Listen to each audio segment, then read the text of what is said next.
Good evening. I hope you're doing well. I'm doing great. It's been very busy for your party. You've been engaging civil society, also engaging media, all of us, to let us know your concerns and also to present your evidence to why you are calling for a forensic audit of the voters register. So why don't we just get into the conversation this evening? I mean, yesterday that gathering happened at Mikado. Tell us more. Okay, so it ought to be busy. I mean, the accounts have a saying that your town and to me you can't get tired because we need to change this government, this incompetent, corrupt government. And that means that everything that we have to do to make sure that the will of the people prevail, we have to do so. And that's why yesterday we engaged the civil society organizations. That is just one part of the processes to make sure that we have a credible elections on December 7th of 2024. And so yesterday is one significant event, is one significant feat because we believe that we are in this together. It's a collective mission. It's not an individual mission.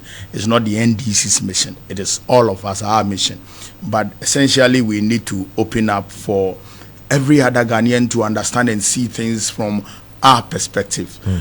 What we are seeing, the work that we have done, nobody has done that work. Even the Electoral Commission themselves were shocked with the revelations that we were able to discover. And so it means that we have to carry everybody along, because if you want to go fast, you go alone. But if you want to go far, you go together. And so in line with going together, that is why we congregated various civil society organizations, most labor unions, and we brought faith-based organizations and other identifiable groups to share our revelations that we have discovered with them, so that we seek their thoughts and see how we can consolidate a position to get the Electoral Commission to act right. All we are saying is that the Electoral Commission has the obligation and responsibility to conduct a free and fair elections. But we have seen that the Electoral Commission, their conduct, their behavior does not portend a group that is willing to, conduct a free and fair elections, because they have shown bias every single step. They've shown bias every single step? Open, blatant bias every single step of the way. And because of that, it has heightened our vigilance. We have seen what they did in 2020, and based on that, lessons have been learned, and the lessons are what is keeping us ahead of the Electoral Commission every step of the way. You would recall that from 2023, every single electoral process, from the registration to exhibition to even the district assembly elections, which was non-partisan, we were very keen on the processes, catching the Electoral Commission every step of the way, from the errors of Cora draw to the numbers and to the registration to exhibition to transfers. And the discoveries we have made are staggering this time around. We have 74 days to elections. We cannot afford to joke and play and gamble with what the Electoral Commission is doing. And that's why we have been trying to court support from across board, including even the media, to speak some sense into the minds of the leaders of the Electoral Commission. They should bear in mind that as a commission, their core principle should be transparency, integrity, and fairness. And for you in the NDC, the EC has not demonstrated these. Absolutely far from that. They have exhibited gross opaqueness in their activities. They have exhibited low levels of integrity, and they have been absolutely biased in all the processes that is leading up to the elections. And it gets very frightening, because when your democracy starts struggling, when people lose confidence in the democracy, then your nation is at the verge of collapse. Your nation is at the verge of decimation, like the others have gone through war and so on and so forth. And that is our fear. Now, all research reports are indicating that over 60% of the people of this country have no confidence in the Electoral Commission. That is staggering and that is frightening. And everybody should be worried. Moral society should be worried. Civil society should be worried. Religious society should be worried. Businesses should be worried.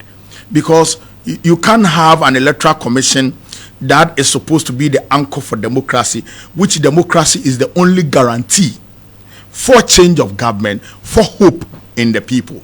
When the people have grown so hopeless and there is no hope for change, there is no hope for any progress, then they resort to any form of violence. You have seen what has happened some few days ago. with the is it the free fix the country or the democracy hub. Democracy hub, and then the arrests of the protesters over the weekend. The exhibition of the anger should be a caution to government. The exhibition of that level of anger should be a caution to the Electoral Commission, because what the gentleman did on the streets is not a product of any deliberate ploy to just create chaos and nuisance in society. It is hunger and anger.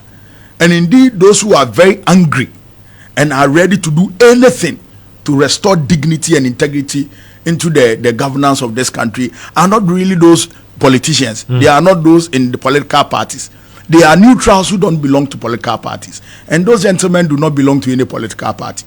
And see what they are able to do. So if they are able to do this, you can imagine what political party foot soldiers will do if elections are botched, if election processes are rigged. And so we should all be worried. Right. Electoral Commission should be worried. And so what we are doing God's work to save our nation. And we believe that the Electoral Commission must listen. Okay. They must be forced to listen.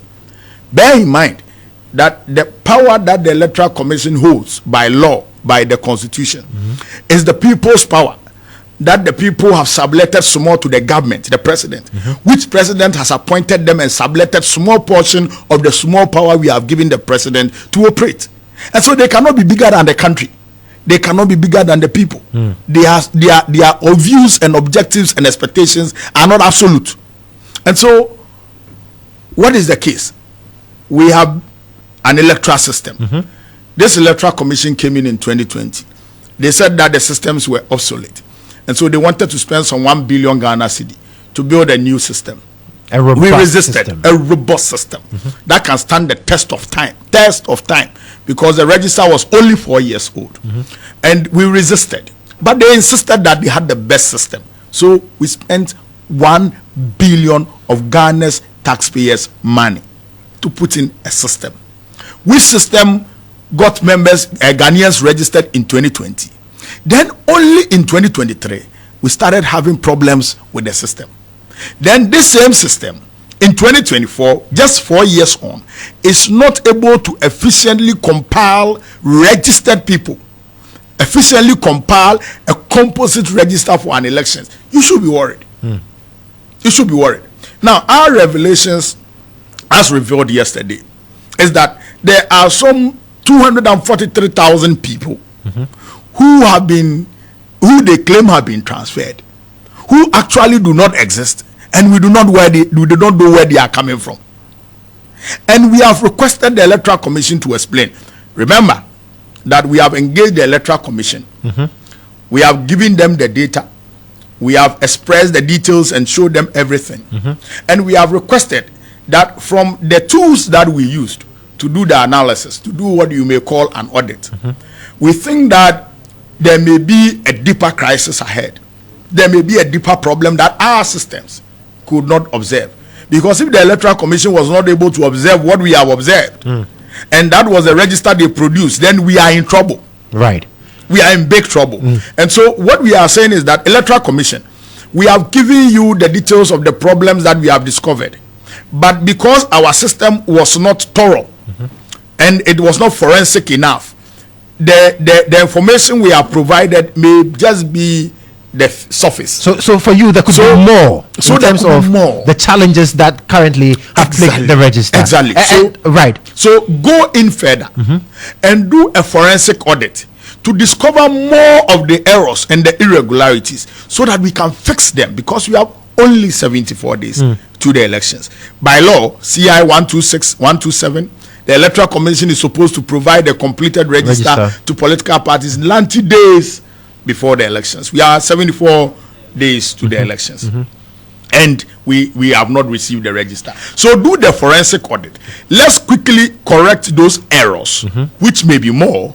But most importantly also, the forensic audit would also audit the systems, so that on election day, we will not be smiling at the wrong sides of our mouths. And interestingly, you hit the streets to make these concerns known to the Electoral Commission. You presented petitions to the Electoral Commission, and you said you were waiting to hear from the Commission on these anomalies that you have identified and the calls that you are making for a forensic audit into the voters' register. It's over a week now. Have you heard from the EC? Absolutely not. What we have heard is flippance of responses, funny commentary, and if you want, comments that are contemptuous of the views of Ghanaians. Which commentary have you heard? You heard the deputy commissioner saying that the errors that have been seen have been resolved, and they have also come in some instances and said that we should give them all the errors, which errors we are presented to them anyway. You understand? But most importantly, on the issue of forensic audit, we have not heard anything from the Electoral Commission, and so that's why we held the engagement yesterday. Today it's almost 6 p.m. Right. The Electoral Commission has still not responded to our request, and we have indicated that there are so many possible options of mass action that we are going to undertake if the Electoral Commission does not respond. But most importantly also, we don't want our mass action to look like an NDC mass action. We want the mass action to look like a nationalized action, which is very fundamental to the survival of our democracy. And that's why we have been doing all these conversations around, so that people can follow us and share on the same page with us our understanding and thinking, and why we think that there must be a forensic audit. And so we would continue with this advocacy. And I'm sure that you've also heard from the NPP. They have also served notice to the EC that if the EC yields to your calls for a forensic audit, they would also hit the streets and demonstrate against the EC. That is one of the most ridiculous. In fact, I don't know what happened to the NPP that they have deteriorated to this level. And when I saw the statement, I remember sharing it with Dr. Mahama, and I said, I just wrote, this is sad that the NPP has been reduced to this level. I don't know whether there are no elders in the party or not. We are demanding a forensic audit to fix a register in an election that you are going to participate. If you do not have anything to hide, if you are not in cahoot with the Electoral Commission to rig the election, to steal the election, then what is your problem? If there is a forensic audit, independent forensic audit, to fix the problems in the register, how do you have a problem with that? And how do you intend to hold a demonstration to resist a forensic audit? We are not saying NDC should do the forensic audit. Indeed, we have done our audit, and we have exposed some of the errors. So what we are saying is that let's get an independent body, independent institution to conduct a forensic audit into the register and into the systems to help you, the NPP, and us, the NDC. And you see, the funny thing is the duplicity, the hypocrisy that is exhibited by both the Electoral Commission and Madam Jean Mensah of the Electoral Commission. Madam Jean Mensah of the NPP and Madam Jean Mensah of the Electoral Commission.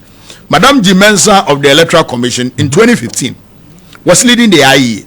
She led the charge to demand for a forensic audit of the register.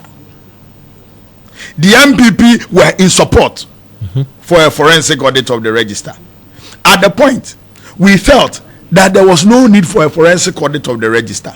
But indeed, when push came to shove, there was a forensic audit, there was a court ruling, some people were removed, there was re-registration that was done to make the register more credible and strengthened. And so, what is wrong with the position of Jean Mensah in 2015 and the fact that she doesn't want any forensic audit now? I think that the media should have a lot of questions to ask the Electoral Commission. What exactly is the reason why the Electoral Commission cannot subject its systems and the register to a forensic audit? Well, what exactly they say there is no need for that because they have trust in the robustness of their system to be able to deal with whatever concerns that you have as a party. So what happened to the trust and the errors and the irregularities, widespread irregularities that we have seen with the register? What happened to the trust? What happened to the system? Every step of the way, their processes have been riddled with unnecessary errors. Both with the numbers, the accounting, to the extent that they said they use the Cora draw to do statistical work. and graphs. You use Corel Draw to do graph. Will you use Corel Draw? Even JSS students will not use Corel Draw to do graphical work. You understand? And so the incompetence and its attendant irregularities is becoming unbearable. And it's becoming frightening because it has to do with elections. Joshua, elections is the heart of every society. Every society. And I tell people that even animals go through elections. When you put your animals together, you see that they will start knocking each other. They are doing elections. They are looking at the strongest to lead. Right. And so elections is very crucial. Elections can be bloody. Elections everywhere is bloody. Even in 200 years democracy, America, elections is bloody. So you don't joke with elections. Okay. So what's when the way there forward? are concerns before the elections, you fix it. The EC has not responded to you. It's past 6 p.m. today. What's the way forward? We are currently reviewing our processes and looking at the next options, and we'll announce them as and when we are ready to announce them. But what we are going to assure you is that we are not reneging. We are not reneging at all. But are you disappointed that you've not heard from the EC at all? Well, disappointed would be understatement, because we have been disappointed long ago. Over 5 years ago, we were disappointed. So disappointment would be an understatement. We are appalled. We are completely appalled by even the delay and the nonchalance and the fact that the Electoral Commission are not even giving us a proper response and reason why they cannot conduct the forensic audit. We are appalled. It's so bizarre that the Electoral Commission cannot tell the people of Ghana that, okay, because of A, B, C, D, when we do the forensic audit, maybe our system will crash, or we will suffer this, we will not be able to do the election. They have not been able to utter a word. And what happens if the EC does not heed the call at all, and so we get to December 7 without a forensic audit of the register in this current state? What would happen? Anything can happen. Anything can happen. And you see, yesterday there was this comments from some of our colleagues from the CSOs suggesting that, so if the Electoral Commission does not do anything, what are you going to do? What is the NDC going to do?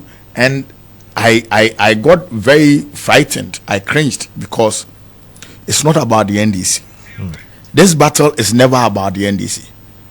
My brother, when you live here and you are going to buy fuel, do you show party card? You don't show party card. The price you buy fuel is the same price I buy fuel.